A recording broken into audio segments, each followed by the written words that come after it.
Princess Leonor stuns Europe with an unexpected appearance at King William_Alexander's ceremony.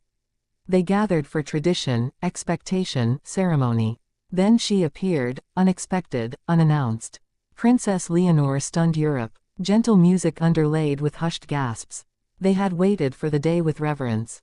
A grand hall, polished marble floors, soaring arches.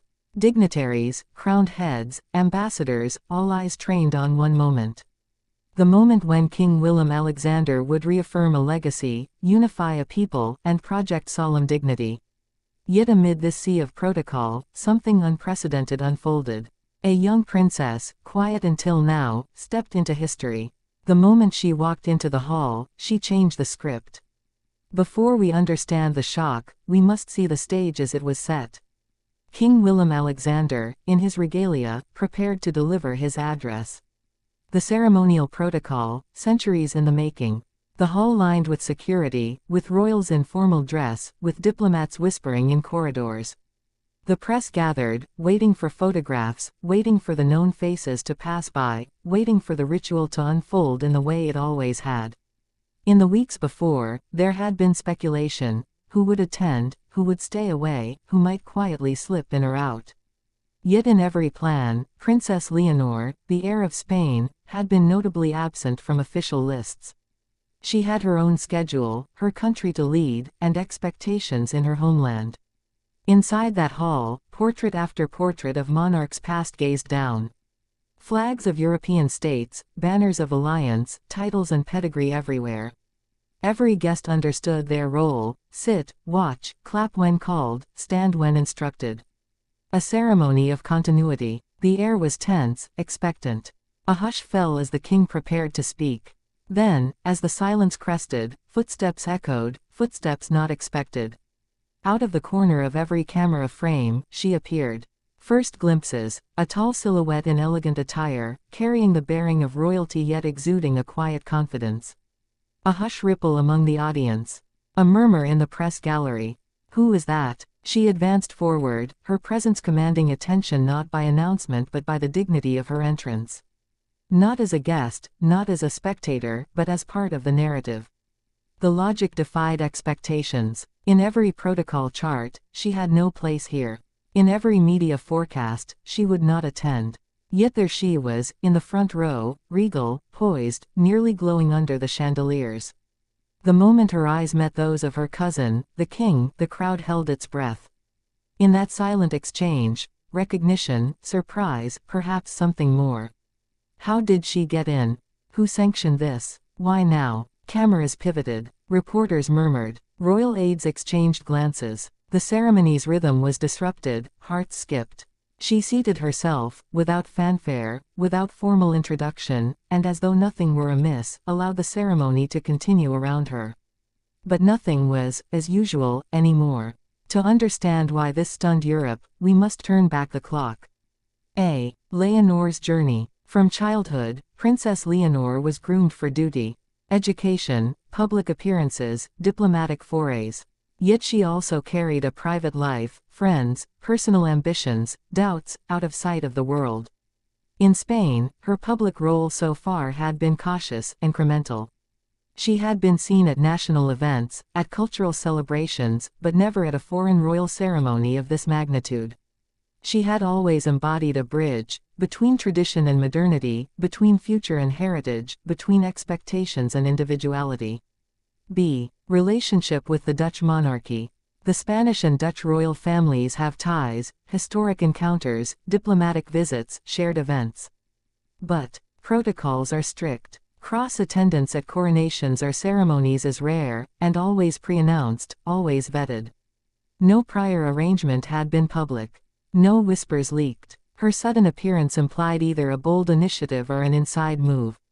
C. Political and symbolic weight. Europe is watching royal houses not just as symbols, but as actors in modern identity, national narratives, soft power. A princess crossing borders discreetly, attending a cousin's ceremony unannounced, this was more than a family moment. It was a signal. Was this a gesture of pan-European unity? A quiet challenge to protocol? A personal reconciliation? Or a carefully staged pivot in her own public role? As images from the ceremony spread, reactions exploded. The press and social media. Headlines blared, "Leonor's surprise entrance shocks royals, a royal intrusion or bold statement." In Spain, newspapers scrambled to analyze motives. Supporters hailed it as bravery, critics whispered of overreach. In the Netherlands, commentators discussed the breach of protocol, the graciousness of the king, the ripple effects in court circles. Social media lit up. Clips of her walking, her smile, the moment she sat, the glance at the king. Memes, op-eds, insider leaks, all saturated timelines. Royal circles and monarchies. Behind palace walls, some must have been stunned. Protocol officers rechecked guest lists. Diplomats checked wire services. Royal advisors issued statements. Her attendance was welcome, no breach intended, a familial gesture. Some older monarchies muttered about decorum. Others admired the freshness, the heartfelt family moment. Public response in Spain and the Netherlands. In Spain, many viewed her as bold, a princess unafraid to act. Her supporters saw it as stepping into a broader European role. Some critics raised eyebrows. Did she upstage her own monarchy? Did she risk diplomatic friction? In the Netherlands, some saw it as respectful, she attended without interrupting. Others asked, how was security cleared?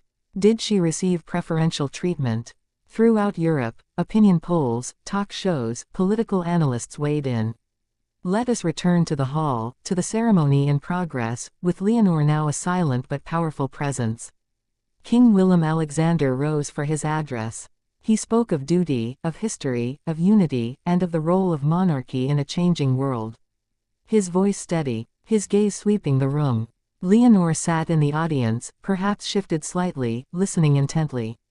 Camera catches her reaction, a quiet nod, a thoughtful expression, a momentary smile. At certain passages, the king made allusions to family, to lineage, to shared responsibilities in a Europe that needed bridges. Was she in his mind? The crowd wondered. When the king concluded, applause filled the hall. Yet something in the air had changed. The ritual closed, dignitaries mingled, courtesies exchanged, but the narrative had shifted. As guests filed out, many paused to look toward her direction. Some whispered, some approached, families embraced, cameras lingered. The unannounced princess had become the moment. Now, the mechanics, the logistics, the decisions, the permissions, or lack thereof. Security clearance must be rigorous at an event of this scale. For her to arrive unannounced, to slip into a front row seat, someone inside must have greenlit it, or turned a blind eye. A planning team, a secret route, a late-minute arrangement. Whispered accounts later surfaced. A confidant in the Dutch court, an aide who believed in reconciliation, a letter sent days before, denied in public but accepted privately. Some sources claimed she traveled under discreet identity, avoiding the spotlight until the moment. Her entourage may have been minimal, just a few trusted aides. No press entourage. No advance announcement. A lean, surgical insertion into the day's proceedings. King Willem Alexander's own staff, when asked, gave ambiguous statements. We welcomed her, family was always welcome, the ceremony was not altered. But court insiders hinted at hurried last-minute accommodations, an extra seat, an adjusted seating plan, discreet signals to ushers. Every palace guard, every usher, every official that day suddenly became a node in a tight web of discretion. Beyond politics and protocol, this story is fundamentally human. A cousin's relationship. Leonor and Willem Alexander share blood, shared history, shared understanding of what it means to carry legacy. Perhaps there is a bond that transcends public expectation. Perhaps she felt compelled to be there not as a guest, but as family. This moment may have been as much personal as strategic. The emotional weight for Leonor. Imagine stepping into a foreign royal ceremony unannounced. Imagine the mix of excitement, fear, pride, vulnerability. She may have wondered, will they welcome me? Will they reject me? Will I be seen as intrusion or tribute? The implications on her identity. Leonor has long been walking the line between national expectations in Spain and the broader European realm. This appearance felt like a claim, not just to her own future, but to a place in Europe's tapestry of monarchies. The king's internal response. Did King Willem Alexander see her, pause, feel pride, surprise, conflict? In royal circles, a gesture like this can be affectionate or destabilizing. But he continued with dignity, embraced the moment publicly, and showed a familial grace in front of cameras. Now we ask, what is the significance? What ripples will this send? For Leonor's public role, her profile in Europe just elevated overnight. She may now be seen not merely as Spain's crown heir, but as a pan-European royal presence. She may gain influence, soft power, cross-border relationships. For Spanish monarchy, some will praise her daring, others may fear overreach. Domestic critics may charge she is becoming too European, or neglecting Spanish obligations. Supporters may view this as a maturation of her role, a bridge building across monarchies. For Dutch monarchy and European royal protocol, this may prompt fresh reflection in royal circles about rigidity, about the boundaries of protocol, and about the future of royal interaction. Invitations in future ceremonies may be handled differently, with greater flexibility or greater scrutiny. For European unity symbolism, at a time when Europe grapples with identity, borders, alliances, a princess crossing protocols to attend a kin ceremony sends a symbolic message: kinship across nations, the possibility of connection beyond formal divisions.